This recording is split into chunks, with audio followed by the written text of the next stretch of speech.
Welcome to Life Mastery Radio with Todd Allen and Jackie Bailey, the show that dives into the science of higher consciousness with inspiring topics such as abundance, intention, health, manifestation, love, and transformation. Join Todd, Jackie, and their guests of leading authors, speakers, coaches, and entrepreneurs weekly at 10 a.m. Pacific. Learn to live a peaceful life with intentional mastery. It's all right here with stories and messages to support your well-being and most evocative dreams. Now, here's your hosts, Todd and Jackie. Hey, it's another groovy day, and that's because I make it that way. When I get up in the morning, I decide it's going to be a groovy day, and guess what? The day turns out groovy. Something might happen, something might change, but I always think back, hey, I can turn this around and think that whatever is happening can be groovy too. And you know what? It works like magic. So you try it as well. Welcome to Life Mastery Radio, the talk show that brings you great thoughts and ideas for you to use on your very own life mastery journey. We're here every Tuesday at 10 a.m. Pacific. Tell your friends about it and enjoy the great topics, speakers, leaders, coaches, and of course, my co-host, Jackie Bailey. Hi, Jackie. Hello. It's great to be here. Welcome, As spring. always, this is my favorite Tuesday of the week. Oh, there's only one. Favorite Tuesday of the week. So keep us updated. What is going on at the Speak Feed Lead Project? Oh, all kinds of things. You know, it's so heartwarming to see these kids to get their message out there. Uma, who's 10, she and I just came back from LA together where she spoke on a big stage in the Los Angeles Convention Center. And at the end of this month, she and I are going to be speaking together at the National Association of Mental Illness, the youth conference with NAMI. And she's going to be moderating a panel of kids. She's 10. Can I remind you, she's 10 years old. She's going to be moderating a panel of youth. And then she and I are going to do a little keynote together, sharing a little bit of the stage. And we've got Clark from Australia. Clark is actually getting ready to do a TED Talk in Sydney at the end of June. So we're getting him ready for that, and lots of things happening. You are just blossoming like a flower and growing like a weed. I don't know. Well, and by the way, if any of you listening have a group of kids, whether it's Boy Scouts, Girl Scouts, whether it's a church group, whether it's a chess club, whatever it is, and you would like for them to have more empowered speaking abilities and think about the opportunity to get them on a summit stage or on a TEDx stage in the next 6 months or so, contact me, because this summer we are taking our show on the road, so to speak, and we're bringing the summer camp to you. Well, you supply the kids, we'll provide the camp. So anything that comes to mind, you let us know how we, the Speak Feed Lead Project, can serve you. So remind me what Uma's topic is. This is fascinating, but I can't remember. Tell us what the topic is, what her passionate topic is. Yeah, Uma talks, the keynote that we do together is that I share a little bit of a story that helped me to understand the importance of congruent communication. And then Uma comes in and she'll talk about how she's benefited from our programs. And she tells these 3 distinct stories about times when she's learned to overcome her fear, to understand how she can take her passion into a message, and how to ditch the doubt of not thinking that she's good enough or can do it. And so her story is really personal to her about how she found ways to share her message with the world. Now, when she first started, she had gone to Zambia, which is where her mother grew up, and she had seen the situation there where the young girls were not being educated in that country, and that broke her heart. And so when she first started speaking, it was about these girls in Zambia and how she wanted them to have an education and felt that everyone deserved that. And so she still uses that story in her keynote, but now she's added some other personal experiences, and it's really so awesome. And she recently started orthodontics. And so now she has this palate expander that, you know, I don't know if you know this, but there's this little key, and she has to turn this key like quarter thing every day because it's expanding the size of her palate so she can fit her teeth. And so now she's learning a little bit how to talk again. because of this device that's on the roof of her mouth that can't be taken out. So anyway, so I was coaching her last little, Saturday. I said, you need to go through your speech word for word and make sure that you learn to use your tongue to pronounce those words little better. practice in diction, right? Yeah, well, when you're 10, it's orthodontic season, so it was something That we is did. so cool. You can Google Jackie Bailey or speakfeedly.org and get a hold of her. Many programs, and she's totally open to communicating with you because that's what she teaches, communication. Yeah, absolutely. I want to remind our listeners that today's show page is at www.lifemasteryradio.com. You can go there. Any links that we talk about, I think that we already have links to our guests up there, so you don't have to worry about writing them down. You can just kick back and enjoy all things life mastery and the great topic that we're going to be talking about today. While you're there, sign up for Jackie's newsletter. It goes out once a week. It highlights who's been on the show, who's coming on the show, and her blog posts, of course, about who's been on the show. That's all we use that email address for. You get to stay up to date with all things life mastery. Of course, both of our books are there. You can follow the links. And if you buy the book, please, please, please leave us some feedback because we just love feedback. Okay, I think we're done cleaning the house, sweeping the floor.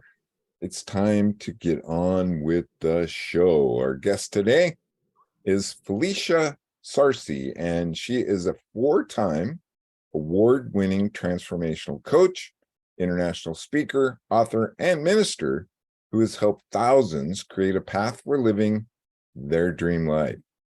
For more than 20 years, Felicia has worked with people from all walks of life who are seeking the secret component that accelerates success.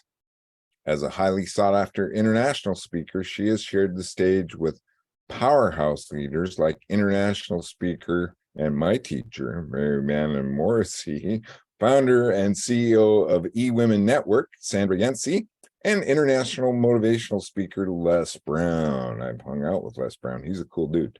He's a brother from another mother. Yeah. She has been featured on ABC, CBS, NBC, and Fox. Felicia's proven dream activation code helps people multiply their results to create a richer, more fulfilling life. Felicia, I am so honored to have you on the show today. Welcome, my friend. Thank you, Todd. So great to be here. Again, we've met before, and that was probably about 10 years ago, but we meet again. So it's great to see your smiley face. Yeah, it's really good to see you as well. So start us out about people, because I listened to some podcasts that you did this morning, and you were talking about, visualizing that dream.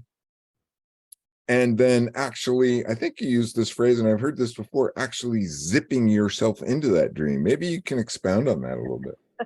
Yeah, so let me back up a little bit. And I know that you've had some amazing guests that talk about the power that we've been given, right? This unprecedented capacity to create, which is our thinking capacity.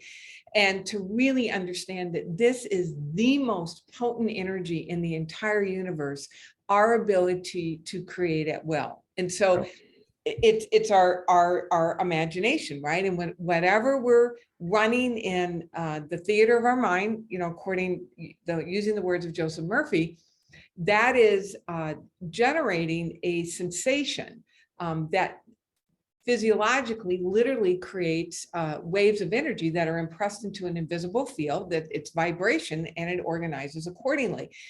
The thing to understand is that what we are predominantly imaging and generating in our physiology with our feelings defines our identity.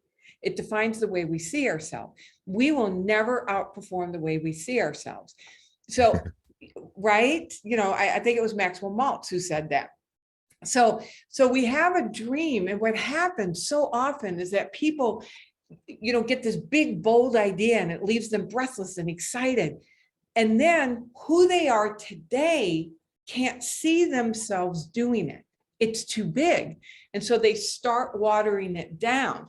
They start thinking, well, maybe I can do this piece. I don't know if I really want to do that piece. Let me, shave it here.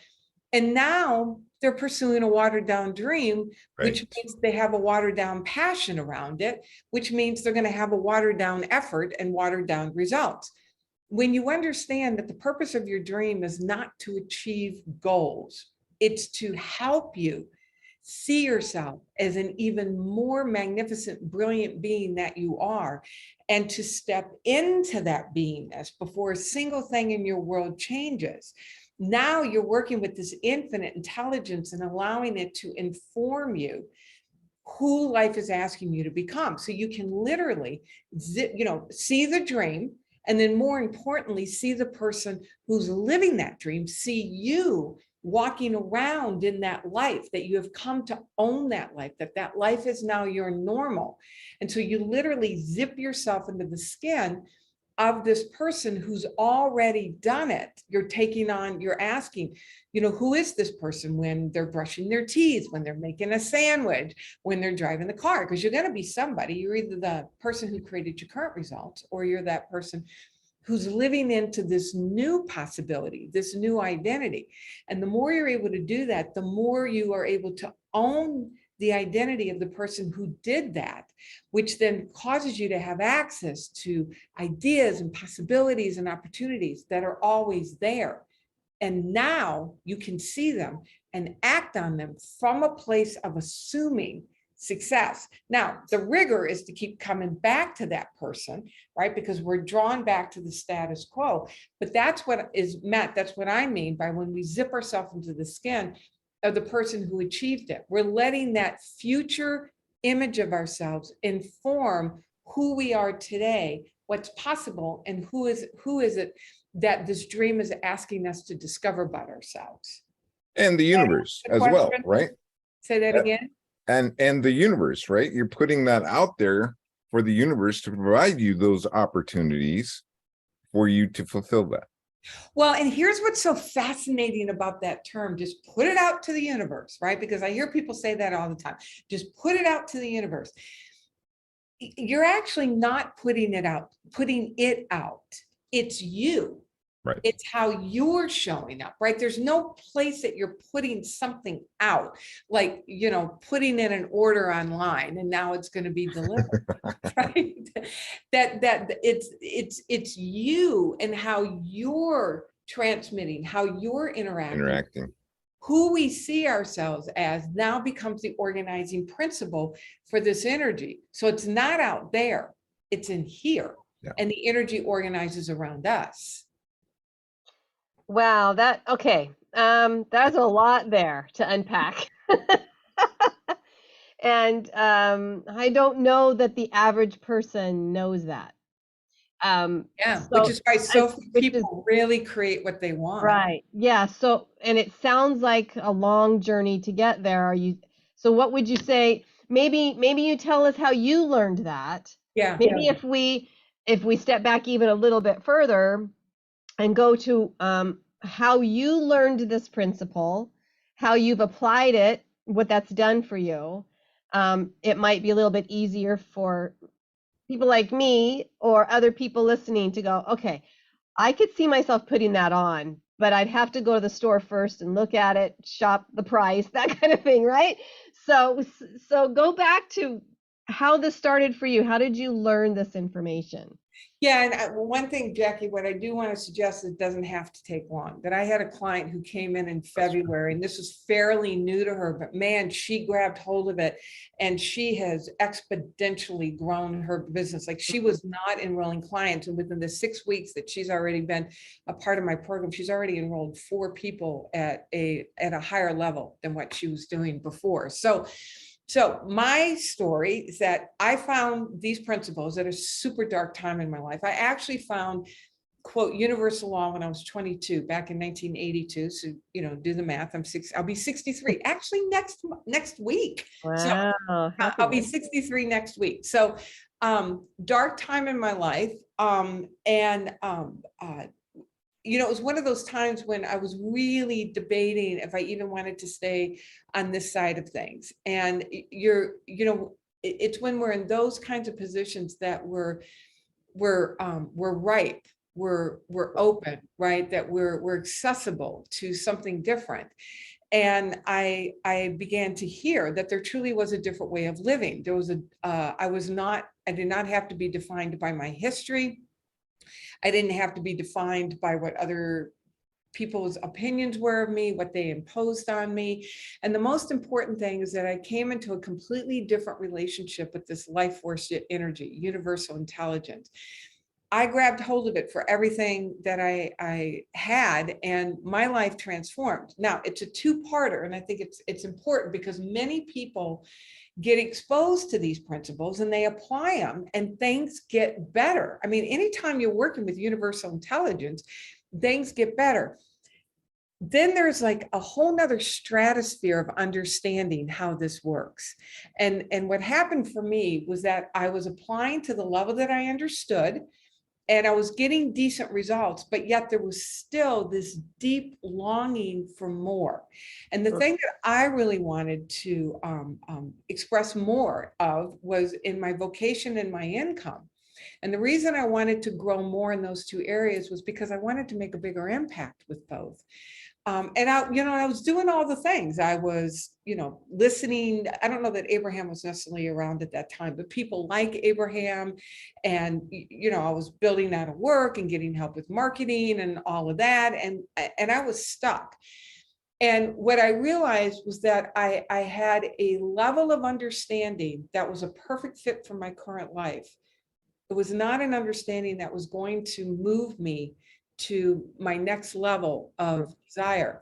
So I made a decision to sit at the feet of some of the most powerful teachers in human potential, in the human potential movement on the planet. And, Todd and I actually studied together with somebody. And what I learned was the finesse, the subtleties of it, that I didn't realize how much I was rearranging the circumstances out here and not really doing the necessary identification work here. I was doing what I coined as episodic manifestation, that people will visualize and they'll they'll hold the energy and they'll jump up and down and get all happy to raise their vibration, right? And then they'll manifest the car, they'll manifest the house, they'll manifest the job, the money, the partner, whatever it is that they want. But what they didn't do is bring themselves along with them. And so their world changes and now they feel relieved. It's like, okay, good, now I'm okay. And the belief is that they're okay because something outside of them changed. And that's so transitory. It's so impermanent. And so they have an episodic manifestation. So people go from manifestation to manifestation to manifestation.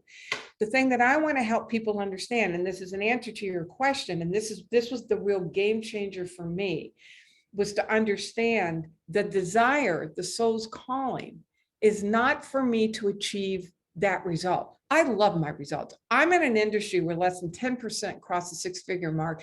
My company has generated millions. We typically land between mid to high six figures a year in my business, which I love, and I love what it represents in terms of people's lives transformed.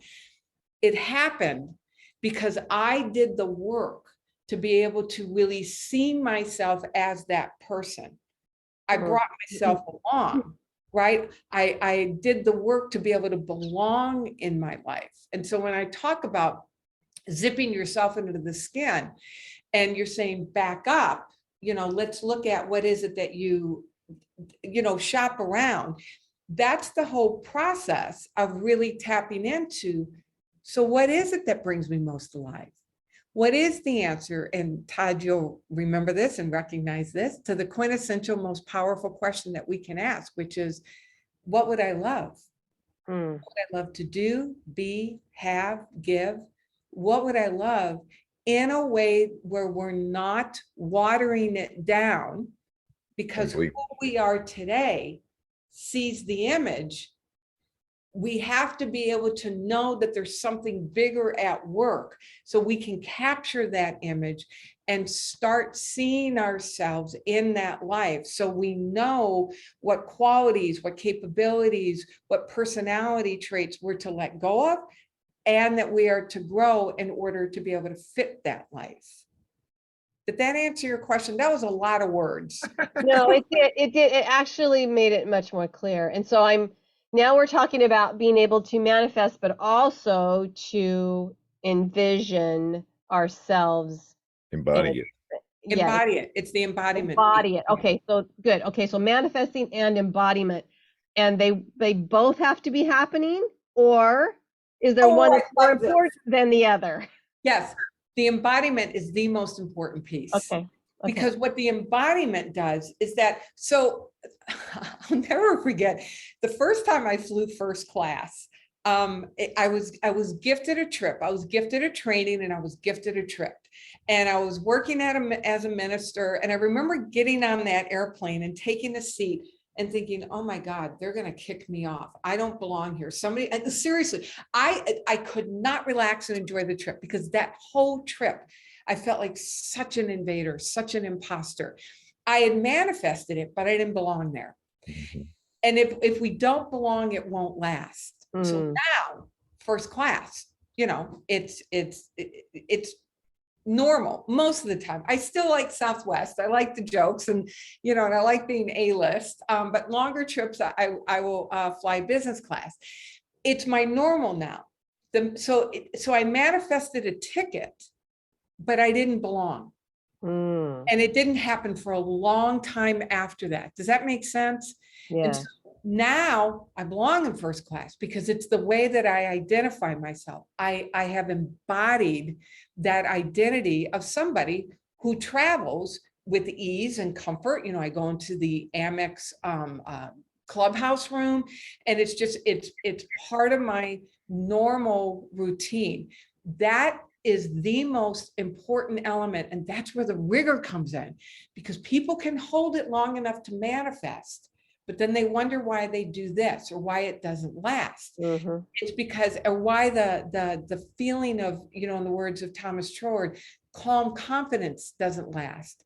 It's because they're not identified with it. So that embodiment, that identification is the most important piece, because when you're there, then you really understand, number one, what caused those results, and you understand what true freedom is. Freedom is not when you get the money in the bank. Freedom is when you understand the cause of what created the money, and that you see yourself as somebody who can easily generate financial abundance because it's who you are. And you are basically the same person, right? So you're owning it.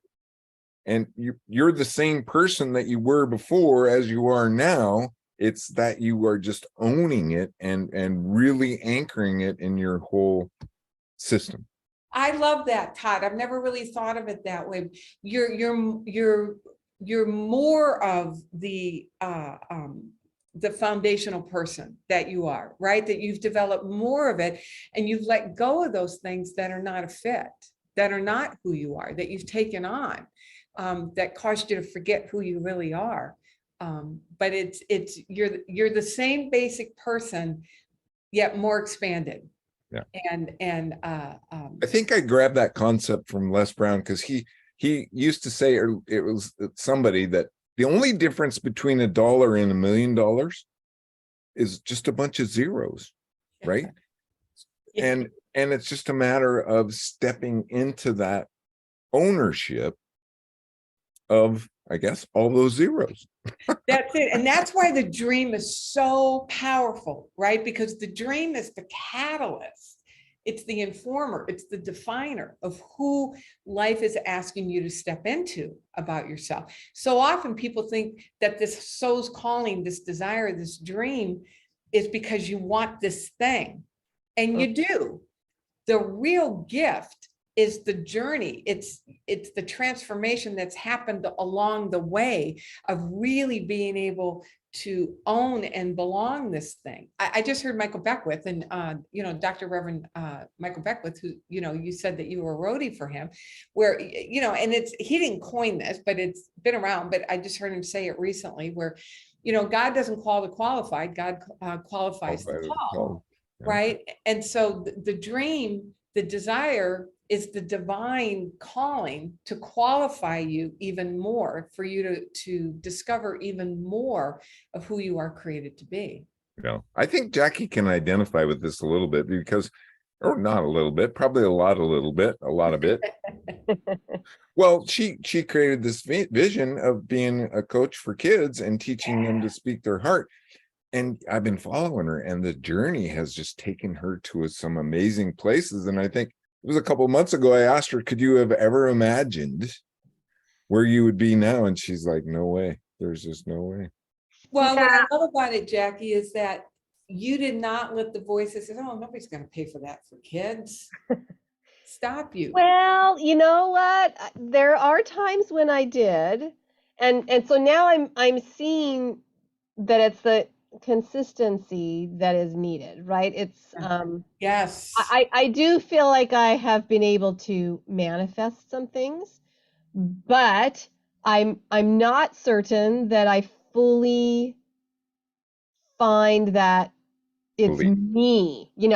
This is what I'm worthy of being, right? Maybe I can have that because I manifested it, but the being part of it is still the struggle that I have, right?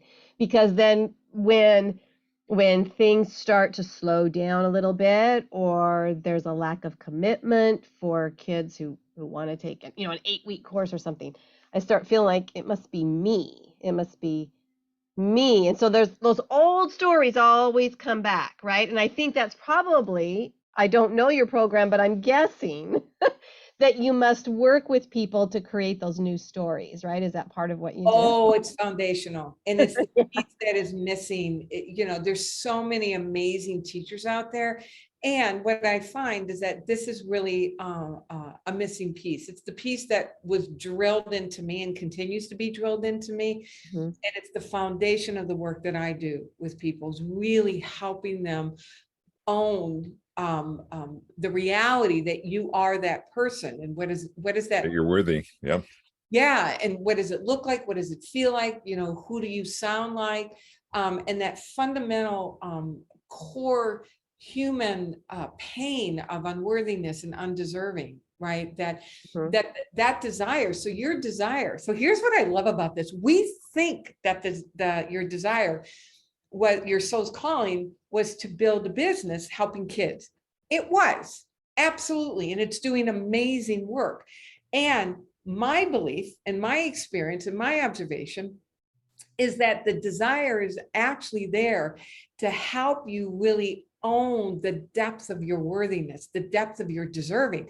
And here's the real thing that I've discovered over the years of doing this iteration of my work.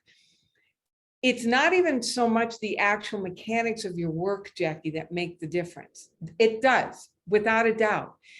The more powerful difference, and here's the thing for all of us to really understand, the more powerful impact, the more powerful difference that we make is when we grow into that awareness of our even greater selves, and we're showing up as that higher identity is the thing that's actually making the difference. And the dream is the catalyst for us to own that about ourselves. No, I totally see that because, I feel like I love what I do for these kids, but there's this huge aspect to that says, I am helping my inner child. This is what I'm doing for my inner child, whether the other kids grasp it or not. I have to do this for the kid that was silenced, the kid that was silenced, right? And so I do feel like I've always had that in me, but now I'm being able to bring that out a little bit more. Of course, there's still that imposter syndrome that comes up from time to time, and the doubt in self. But I do see how the important part is not necessarily what I'm doing, but again, it's what I'm being while doing it. That's Right. it. Yep, that's it, because that's what's getting transmitted. It's the transmission. It's not the activity, it's the transmission and what we're transmitting in the activity. And here's the thing about the imposter syndrome showing up from time to time, right? And doubt. I personally believe we don't ever want to get to a point where we don't have doubt.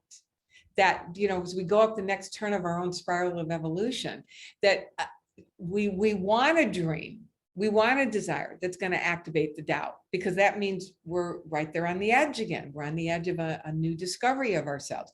The difference is that the doubt doesn't have to collapse you into despair, right? And it's not an indictment. The doubt now is just simply an indicator. Ooh, I'm on an edge again. And when you understand the system of how to transform that doubt into awareness and a new identity, you actually begin to welcome and celebrate the doubt, because again, I'm on this edge. There's a new version of me that's knocking at the door of my heart, that's seeking to make itself known in the form of this next level calling. Right. Well, and I think it's an aspect of knowing when that doubt comes, that you can recognize it for what it is. Yep. For me, the doubt shows up as worry, right? It's worry, and it's the self-negative talk, like, well, you knew this was going to happen because you didn't do this, or, whatever. And so when that starts to show up, it's a matter of going, okay, now I know what that is. Yes. It's the doubt. It's the doubt, and I can change the way I think about that. I can relabel it, and I can just set it aside. I don't have to listen to that. There's something else to listen to. That's And it.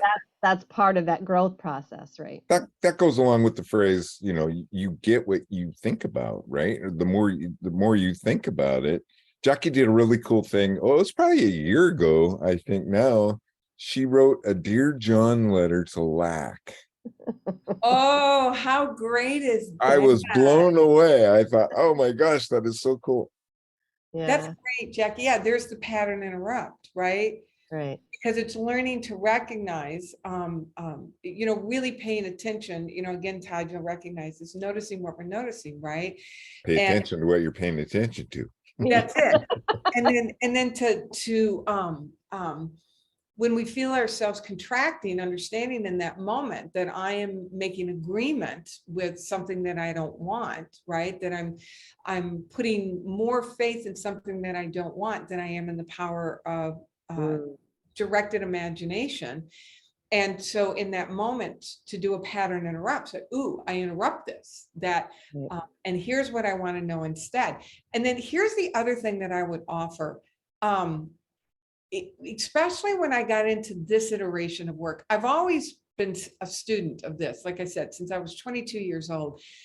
When I got into the iteration of this work, there was a fine tuning in what I studied, how I studied, and who I studied with, that I want to be guided and led by people who really understand the subtleties of this, because when you've been around this for a little bit, it's the small shifts that really begin to make the difference, right? That it's not like the big, oh my gosh, my thinking has something to do with my results. Let me manifest a parking spot, right? I'm going to call my parking angels and go find me a parking spot. That there really is, it's a fine tuning, there's a finessing. And so as long as I'm breathing, and for sure, as long as I'm doing this, which I'll probably be doing for as long as I'm breathing, I make it a point to stay in a deep study with somebody who can really help me see where I've subtly slipped back into identifying with the status quo rather than what's seeking to express by means of me, and to keep deepening my understanding of these laws. Bob Proctor, who, Todd and I both studied with as well, made his transition last year. And I have so much admiration for that man. Yeah, he's amazing. Every day for 60 years, he pulled out the same book, Think and Grow Rich, and he read from the same book. He could probably recite it from cover to cover and not miss a word, right?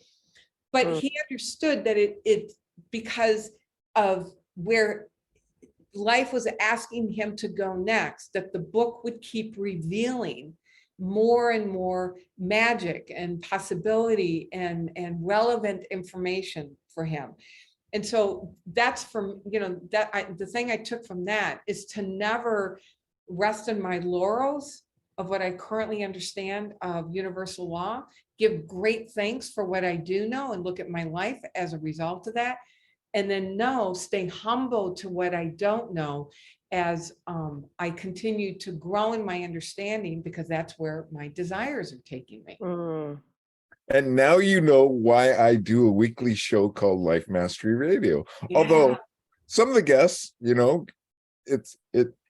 it's not like today's show where I'm getting a turbo boost of refreshment and re-energization of things that were inherently a part of me. I studied it, I lived it, I created some amazing things, but yet, Felicia, if you don't keep in that practice and stay with it, it can certainly become just the status quo. And you move back into, that robotic life where you get up every morning, you do a chore, and then you go back to sleep at night. That's it. It just, there's that part of us that wants to go forward. That's life force energy, seeking a richer, freer, fuller expression through us and by means of us. And then there's a part that's going to fight like crazy for the status quo. Yeah, A part that it feels safe. It knows this. I mean, we all know about the comfort zone, and people say, oh, I just got to get out of my comfort zone. It's one thing to say it, it's a whole nother thing to truly step into it. Mm-hmm. And you're right, Todd, that if we're not rigorous around deciding what is it that I'm showing in this unprecedented faculty of our imagination, who am I being in this moment? How am I showing up? What am I expecting? What am I assuming?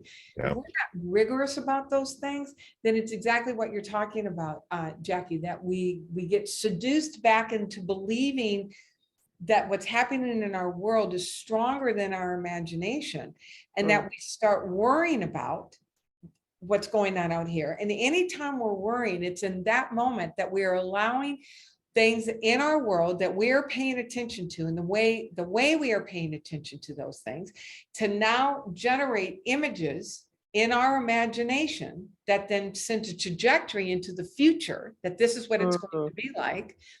In that moment, we have chosen to use our imagination to terrorize ourselves, right? And then you begin to organize your life and your world around that trajectory. Right. And that's where the pattern interrupt comes in. So you can then make decisions based on the life-giving images of your imagination and the rigor. I don't know if that's such a great word to use, but I mean, it is. There's no getting around it, right? Yeah. The life mastery work, the mastery work is to build the believing in the power of our imagination. Right. Organize around that which we believe. There's another part of that too, Felicia, and you probably can identify with this, but there was a time when I really had to be careful what I thought about. Yeah. Right? I mean, I really had to, because it would show up, or it would, or the opportunity would be there, and it would take it. If that opportunity presented itself and I took it, it would take me off in a completely different direction. Yeah. Like the squirrel, the bright shiny object syndrome, which is why having a very clear, specific vision and being decided for it is a wonderful barometer. It's like the compass, the guidance to use when those opportunities come up. Will this support me in moving my initiative forward? Or is this a distraction? And sometimes we got to get down the road a little bit to really know. And we can train ourselves to recognize it more quickly in order to, avoid those potholes, so to speak. Yeah. I even wrote about that, and I called it the law of distraction. And I it's around somewhere, but it's the law of distraction. But there's another part too. And I swallowed it. Dang. Well, I was going to ask Felicia if you could describe some of those pattern interrupters that maybe you help your clients with when we start thinking those negative things, or for me, the worry comes up. What are some ways that we can interrupt those thinking patterns that we get into? Yeah, and I can give you an example of somebody I was talking with, a client of mine that I was talking with yesterday, that, when we first got started, she had absolutely no sense of her value. She would throw everything in the kitchen sink. You know, she's a coach. When she was offering packages and then feel really resentful that she was working so hard and not making any money. So she moved her, she's now tripled and what people invest with her. And she's doubled the number of clients, and she's doing it like in half the time, you know, 2/3 of the time. So I was talking with her yesterday, and now she's up at the next turn of her spiral of her evolution, that she found herself worrying that she's, you know, building out a bigger possibility. And so so she was, you know, in that moment she was grasping, well, should I do this? Should I do this? Should I do this? Confusion is a pattern, right? That when you get into worry, now you're trying to figure it out. You're trying to find something that's going to fix it. And so the pattern interrupt. Number one, what I, you know, worked with her yesterday, the pattern interrupt is that there's nothing broken. There's nothing broken here. Right? Because when you think about it, usually when we're talking about the need for a pattern interrupt, it's exactly what you talked about, Jackie. There's, you know, there's some kind of fear that got triggered. There's doubt, there's unworthiness. And so to interrupt for her, it was, there's nothing broken here.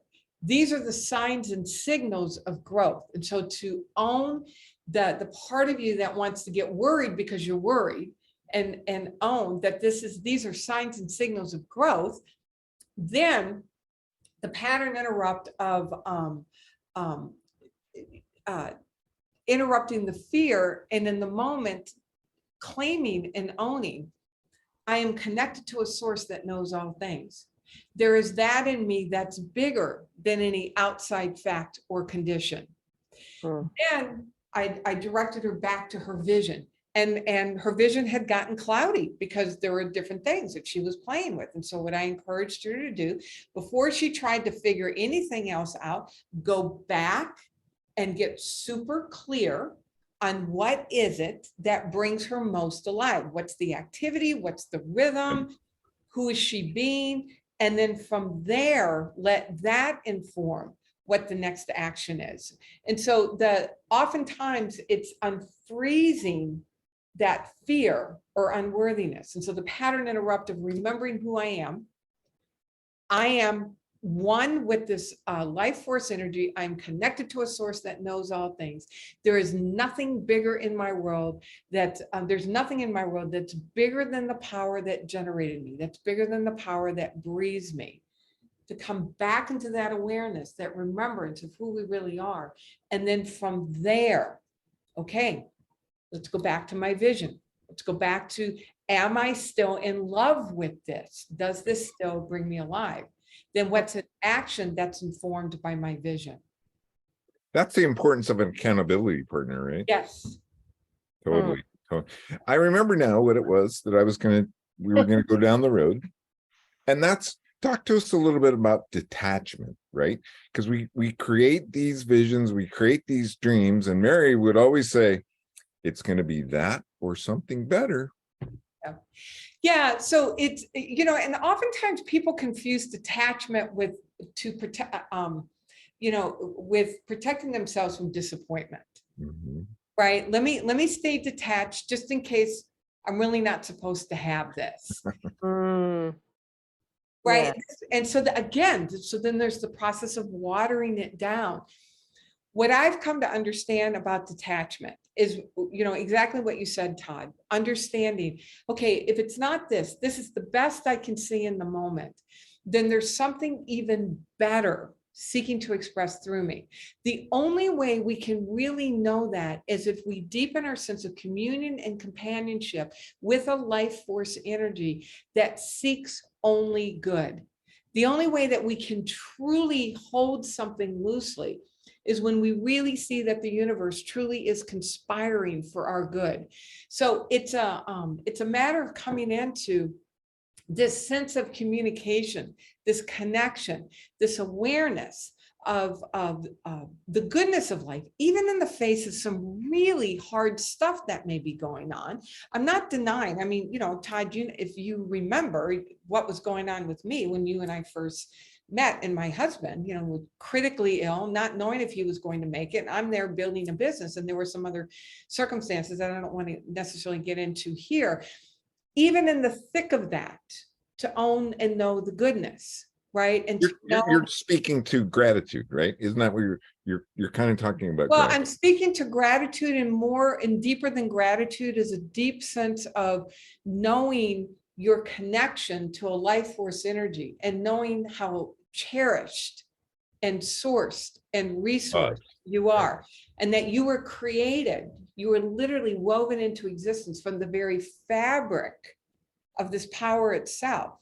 When we really come to know ourselves, when you come to know yourself, this cherished, this loved, this supported, this connected with this indescribable life force energy, then you're able to hold your dream loosely, because you don't see it as the thing that's going to fix your life.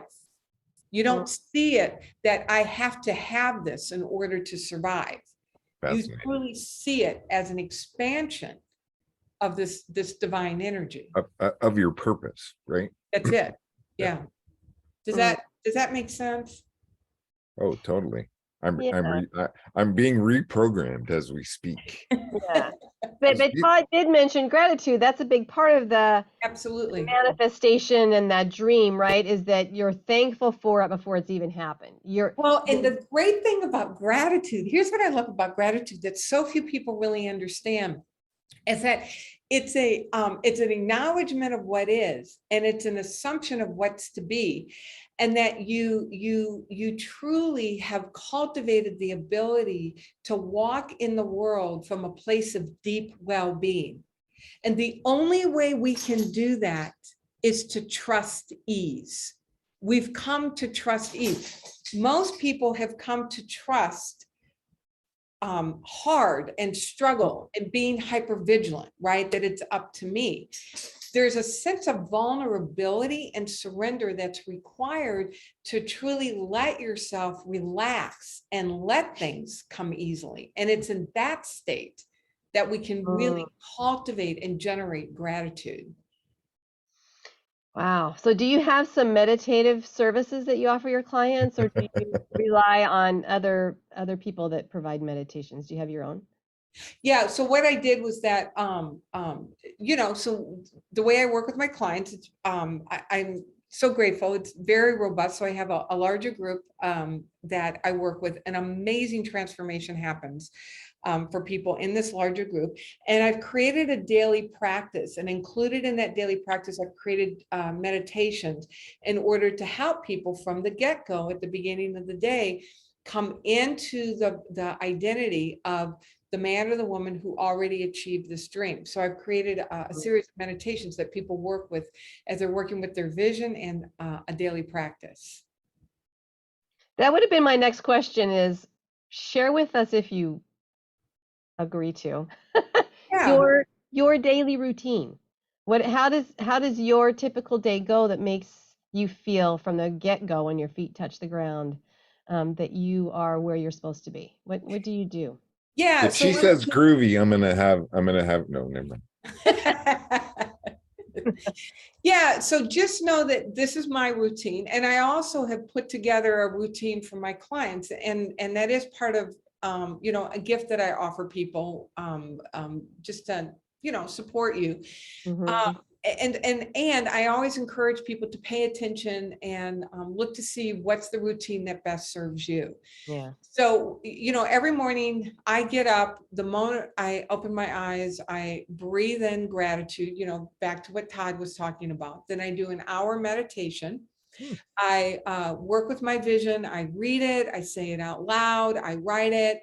I journal on who I'm being. And then the other thing that I do, for me, it's really important to be out in nature. It's one of the reasons why we bought the house that we bought in Tucson, that we are right in the middle of the desert. So every single day, even on the days when it's 110 degrees, I just get out really early. I get out and I hike for 45, 50 minutes and just breathing in the beauty of the desert. And I'm listening to my my mentor. I'm listening to my teacher. And so I spend a good 2.5, and then my husband and I do a connection every morning where we come together and we talk about, you know, one thing that I did that might have hurt the relationship and something that he did to help the relationship. And then he does the same. And then we, you know, connect on our day. So I take about 2.5, 3 hours every morning, really grounding myself before entering into my day in order to bring my highest awareness in the moment to whatever it is and whoever it is that I'm interacting with. But it doesn't have to go like that, but it is important to have something. Absolutely. Right. To make that connection, to bring that awareness, to pay attention to what you're paying attention to. Otherwise you get back into that same groove.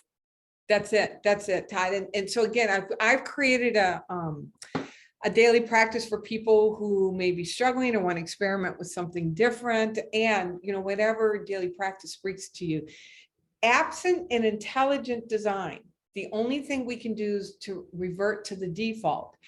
That setting our intention, setting an identity, and setting a vision at the beginning of the day is the intelligent design that we then organize our energy around, and this life force energy organizes around us. Yeah, fascinating. Oh my goodness, ladies, we only have about 4 minutes left. And oh, Felicia, I am so glad you're going to have to come back, because I would love to come back. This is just going to keep me even more groovy.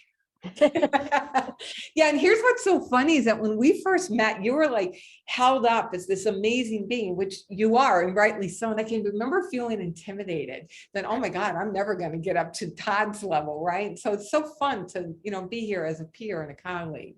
Yeah, big time. That gave me goosebumps just hearing that. That's pretty cool. Well, how do people reach you, Felicia? How do they find out about what you're doing? Yeah, so thank you for asking that.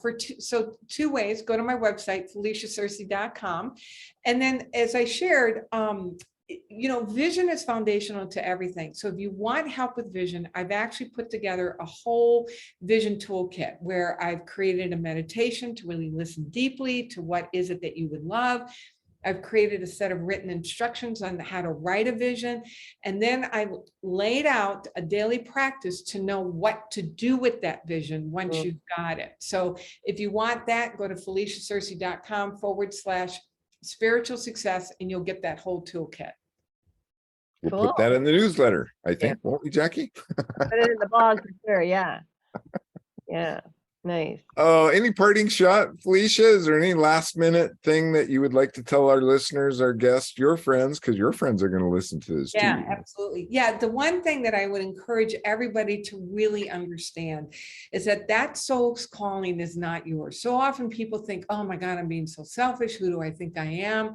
Understand that soul's calling, that desire, that dream, it's not yours, that you are actually receiving that dream from this life force energy. You don't have a dream, you receive a dream. And when you say yes to your dream, you're actually saying yes to infinite intelligence that's seeking to express through you. And now you become the vessel through which this life force, this force for love, can now express. Wow. Yeah, such beautiful words. Yes, thank you so much for the beauty, the energy, the positivity that you brought today. Really appreciate it. I gotta ask, Jackie, what'd you get? Did you get some gifts? Just like I said, I got a lot of that. It's you know, people come into your life at just the right time when you need them, and I've had some family tragedies over the last week or so, and so I've been struggling, and I'm so glad that you were here today, Felicia. You brought me back. I appreciate it. Yeah, and just a big hug around you as you navigate that. Thank you. When the student is ready, the teacher will appear. Yeah. That's what I was taught. It's true.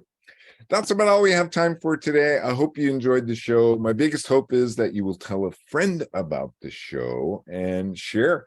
Our YouTube, Jackie and I's YouTube channel has many, many shows with many, many topics.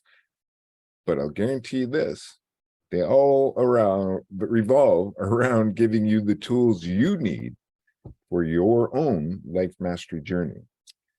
Thank you so much. And lastly, thank you, Felicia. Thank you for showing up as you. And we're definitely going to have you back. Lastly, please, please, please make it a great day, because it's all about choice.